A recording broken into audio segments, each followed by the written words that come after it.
నిరుద్యోగికి 3,000 ఇస్తాను. సరే అబ్బా, నిరుద్యోగులు ఎంతమంది ఉన్నారు, గణాంకాలు తీయాలా, అది అనుకుందాం, ఓకే. ఎక్కడైనా వీళ్ళు ప్రామిస్ చేస్తున్నారా? ఇప్పుడు 2 ఏళ్ల తర్వాత అయినా గణాంకాలు వచ్చాయి, మేము దాన్ని బ్యాక్ డేట్ వేసి జూన్ 4, 2024 నుంచి ఇస్తామని ఎవరైనా అంటున్నారా? వందనం తర్వాత ఇస్తా అంటారు. బ్యాక్ డేట్ చేసి జూన్ 4, 2024 నుంచి ఇస్తామని ఎవరైనా అంటున్నారా? ఇప్పుడు 18 దాటిన మహిళలకు 1500 జూన్ 4 తేదీ. సరే, నువ్వు గణాంకాలు తెచ్చుకో, చర్చించు, కమిటీలు వెయ్యి, లేకపోతే సంఘాలను పిలుచు, మేధోమదనం చేయి, కూర్చో, కూలంకుషంగా చర్చించి రాష్ట్రానికి మంచిది ఏదైతే ఓకే. కానీ జూన్ 4, 2024 నుంచి ఇస్తానేమన్నా చెప్తున్నారా? 5 ఏళ్ళు నీకు అధికారం ఇచ్చినప్పుడు 5 ఏళ్ళు నువ్వు చెప్పిన పథకాలు ఇవాళ సింపుల్ బ్యాక్ డేట్ వేసి ఇవాళ ఇస్తా అంటారా? కాలయాపన చేసేది ఎందుకంటే చేయాల్సిన దౌర్జన్యాలు, దొమ్మిలు, దోపిడీలు, ఇసుక దిబ్బలు, లేకపోతే ఎర్రమట్టి దిబ్బలు మొత్తం హాంఫర్ట్ ఫస్ట్ సంపాదించుకునేది వైఎస్ఆర్ కాంగ్రెస్ పార్టీ వాళ్ళని కొట్టి అది చేసి ఇది చేసి తెలుగుదేశం వాళ్ళు సంపాదించుకుంటారు.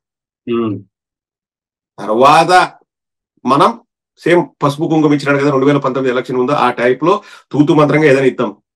ఎలాగో మనకు మీడియా ఉంది, వాళ్ళు వండి వారుస్తారు, మనల్ని హైలైట్ చేస్తారు, మనల్ని గొప్పోలని చేస్తారు.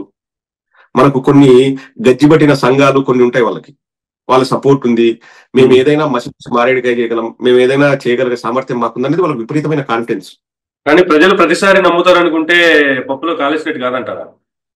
ఇప్పుడు ఆల్రెడీ వాళ్ళకు తెలుసు, మరి అలవిగాని హామీలు ఇచ్చాము, దీన్ని ఎలా మనము డైవర్ట్ చేయాలన్న ప్లాన్ తోనే వాళ్ళు నడిపిస్తున్నారు ప్రభుత్వాన్ని. అంతకంటే ఒక్క ముక్కలో చెప్పాలంటే డబ్బులు లేవు, హామీల గురించి ప్రజలు మాట్లాడకూడదు, ఏం చేయాలి, డైవర్షన్ పాలిటిక్స్. ఇప్పుడు 400 బస్సులు నిన్న రిలీజ్ చేశాయని చెప్తున్నారు. ఎంత హాస్యాస్పదం అంటే ద్వారకా తిరుమలరావు గారు ఇప్పుడు డీజీపీ, వారు ఆర్టీసీ ఎండీగా ఉన్నారు. 2023 మార్చి 7వ తేదీ వాళ్ళు అనౌన్స్ చేసింది కొత్తగా 2600 బస్సులు మేము కొంటున్నామని చెప్పేసి వాళ్ళు అనౌన్స్ చేశారు. ఆ బస్సులు మనం ఆర్డర్ ఇచ్చిన తర్వాత అవి మ్యానుఫ్యాక్చర్ అవుతాయి. మ్యానుఫ్యాక్చర్ అవడానికి 6 నెలల సంవత్సరం టైం పడుతుంది. ఎలక్షన్ కోడ్ వచ్చింది. మన ప్రభుత్వ హయాంలో అంటే వైఎస్ఆర్ కాంగ్రెస్ పార్టీ హయాంలో బయటకు రావాల్సిన బస్సులు కాస్త ఎలక్షన్ కోడ్ వల్ల ఆగిపోతే ఇప్పుడు 400 బస్సులకు జెండాలు ఊపి మేము కొన్నాం అని చెప్పడం ఎంత సిగ్గుమాలిన చర్య అంటే, అందులోనూ ₹1 కూడా ఖర్చు పెట్టలేదంట. ఆ తెలుగుదేశం వల్ల ట్విట్టర్ లో వాళ్ళు రాసుకుంది ఏంటంటే మౌలిక వసతులకు ₹1 కూడా ఖర్చు పెట్టలేదంట జగన్మోహన్ రెడ్డి గారు. ఎంత హాస్యాస్పదం. ఉద్దానం కిడ్నీ సమస్యను ఎవరు తీర్చారు, అక్కడ రీసెర్చ్ సెంటర్ హాస్పిటల్ ఎవరు కట్టారు, 16 మెడికల్ కాలేజీలు ఎవరు కట్టారు, 10 ఫిషింగ్ హార్బర్లు ఎవరు కట్టారు, 6 పోర్టులు ఎవరు కట్టారు, నాడు నేడు కింద స్కూల్స్ ను ఎవరు బాగు చేశారు, ప్రతి ఊరులో ఆర్బీకే సెంటర్లు, రైతు భరోసా కేంద్రాలు, అలాగే మన సచివాలయాలు, విలేజ్ క్లినిక్లు, ప్రతి ఊర్లో శాశ్వత బిల్డింగ్లు ఎవరు కట్టారు. ఇంతకు ముందు చెట్టు కింద కూర్చొని చదువుకునే వాళ్ళ పిల్లలు ఇప్పుడు స్కూల్లో స్థితిగతులు ఎట్లున్నాయి చూడండి. ఎవరు ఇవన్నీ మార్చారు?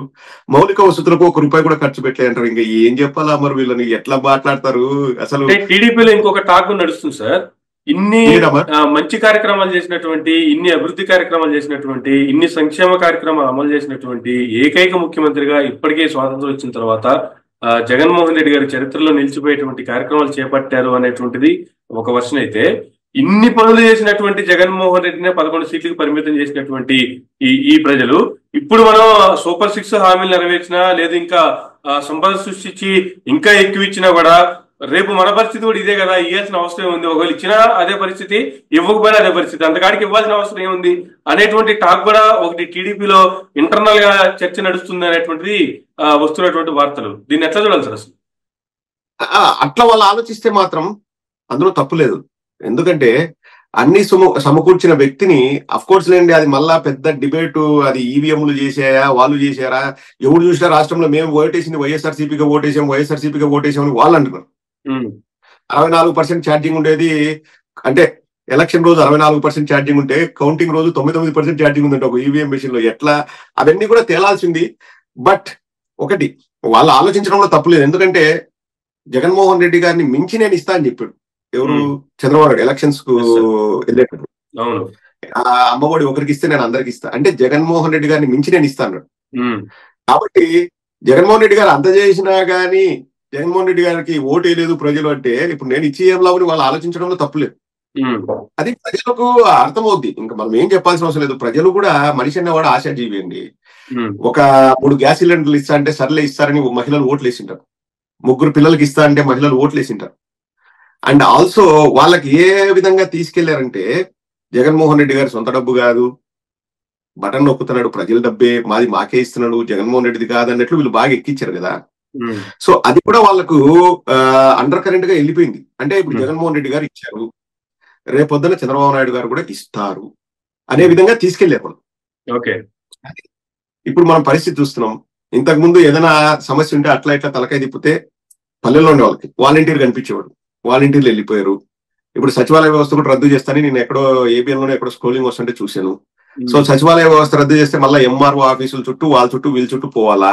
అక్కడ పని జరగాలంటే ప్రతి ఒక్కరి దగ్గర పసుపు బిల్లు ఉండదు. ఊర్లో ఒక నాయకుడు ఉంటాడు, పసుపు బిల్లు ఉన్నవాడు, వాడికి డబ్బులు ఇవ్వాలా, నీకు పనులు జరగాలంటే కమిషన్లు ఇవ్వాలా. ఇంకా అదంతా అంటే ఒకట్లేండి, జనాల పాయింట్ ఆఫ్ వ్యూలో కూడా ఆలోచిస్తే మార్పు తెస్తామంటే జనాలకు నచ్చలేదు, వాస్తవంగా జనాలకు నచ్చలేదు. ఇప్పుడు పేకాట క్లబ్బులు జగన్మోహన్ రెడ్డి గారు బంద్ చేశారు.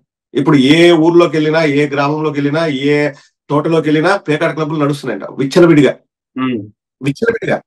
ప్రజలకు అదే కావాలి. 300 రూపాయలు కదా, 500 రూపాయలు పెట్టి సినిమా చూడండి రా అని చెప్పాలా. ప్రజలకు అదే కావాలా. మా హీరో సినిమా ఇన్ని కలెక్షన్స్ చేసాయి, ఇన్ని కోట్లు కలెక్ట్ చేసింది, వాడు డబ్బులు పెట్టి పోతా అంటున్నాడు. మనం వద్దురా మీకోసం ఆలోచిస్తున్నాం అంటే అది ప్రజలకు తప్పైపోయింది. సో వాళ్ళు అడిగిందే ఇవ్వాలా. ఇప్పుడు మందు అక్టోబర్ 1 నుంచి మంచి బ్రాండ్లు వేస్తాడంట, ఇప్పుడు ఏమైనా తగ్గిస్తాడేమో చూద్దాం. అది ఏమైందంటే మనం ఒక సొసైటీని ఒక మంచి మార్గంలో తీసుకెళ్దాం అనేది జగన్మోహన్ రెడ్డి గారి ఆలోచన. ఒకటి, అది అర్థమయ్యేలాగా ప్రజలకు చెప్పుకోవడంలో మనం అంటే వైఎస్ఆర్ కాంగ్రెస్ పార్టీ ఫెయిల్ అయింది, అది ఒప్పుకోవాల్సింది. నా ఆలోచన విధానం ఇది, నేను ఇలా చేస్తున్నాను, దాన్నే హైలైట్ చేసి చెప్పుకుంటా పోయిందంటే పరిస్థితి వేరుగా ఉండేది. ప్రజలు అర్థం చేసుకుంటారని అన్నాము. కానీ ప్రజలకు ఏంటంటే వాళ్ళు పచ్చ మీడియా వాళ్ళు విపరీతంగా ఊదరగొట్టి జగన్మోహన్ రెడ్డి గారు చేస్తుంది తప్పు అన్నాడు, బటన్ నొక్కడం తప్పు అన్నాడు, శ్రీలంక అవుతుంది అన్నాడు. కానీ జగన్మోహన్ రెడ్డి గారిని మించి నేను బటన్ నొక్కుతా అని చంద్రబాబు నాయుడు అన్నాడు. ప్రజలు నమ్మారు. అది తప్పు కాదు పచ్చ మీడియాకి, అంటే బొమ్మిని తిమ్మి చేయడంలో వాళ్ళు సిద్ధహస్తులు. కానీ ప్రజలేమంత పిచ్చోళ్ళేం కాదు.